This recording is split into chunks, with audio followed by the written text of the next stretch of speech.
She walked up to the stage with quiet confidence, not the kind built overnight, but the kind earned through years of being ignored, underestimated, and dismissed. The audience leaned in as she adjusted the mic.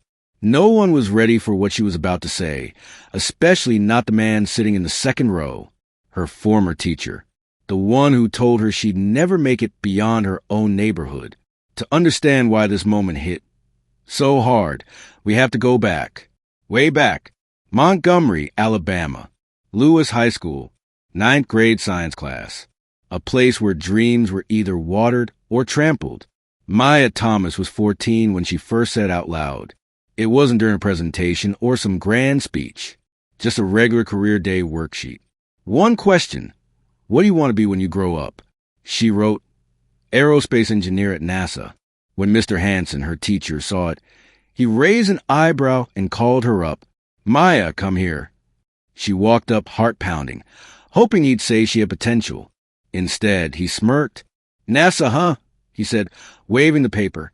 That's quite a stretch. Sweetheart, you know how competitive that is?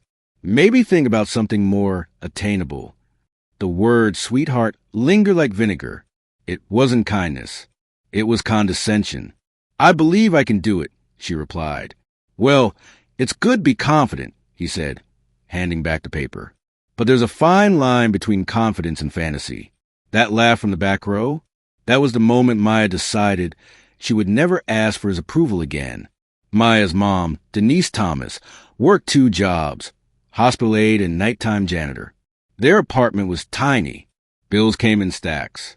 But Denise believed in her daughter like her life depended on it. When Maya told her what Mr. Hansen said, her mother didn't hesitate. Baby, she said, they laugh because they see something they don't understand. You ain't here to explain your light. You're here to shine it.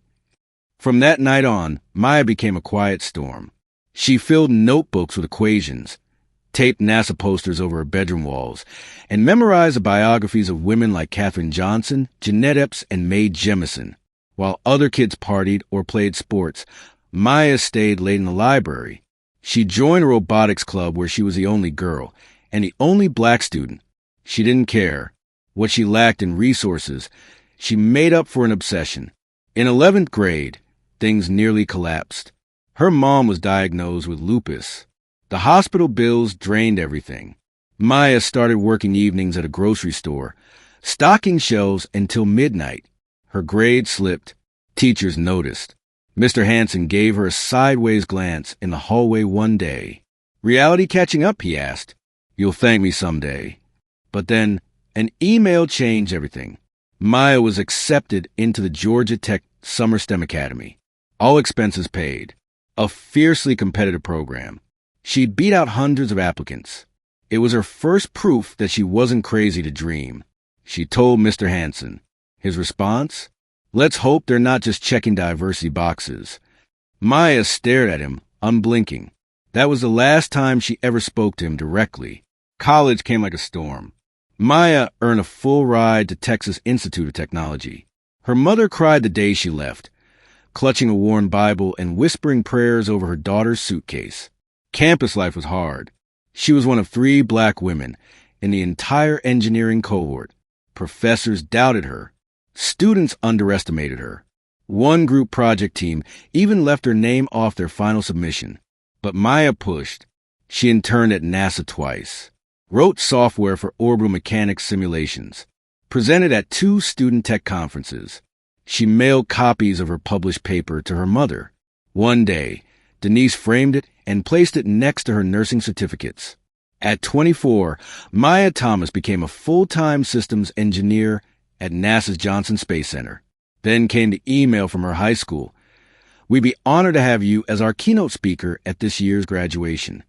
She stared at the screen for a full 10 minutes. That school, the place that nearly crushed her spirit, wanted to celebrate her now. Her first instinct was to decline, but her mother had other ideas. You go, she said, not to prove them wrong, but to show the kids still trapped in those halls what's possible. So she said yes. Graduation day, packed gymnasium, folded chairs, fanning parents, a room full of potential. Maya walked in with poise. Not flashy, just undeniable. Then she saw him, Mr. Hanson, still teaching, still with that same half-smile. His hair was grayer, but the smirk hadn't aged. She took the podium, adjusted the mic, looked out. When I was 14, I told someone in the school I wanted to work for NASA. She began. The room fell silent. They laughed, told me to lower my sights. That laugh echoed for years. She paused. But here's the thing about echo chambers. If you stay in them long enough, you start to believe the noise. I didn't, and that's why I'm standing here. Gasps. A murmur rippled through the room. I don't share this to shame anyone.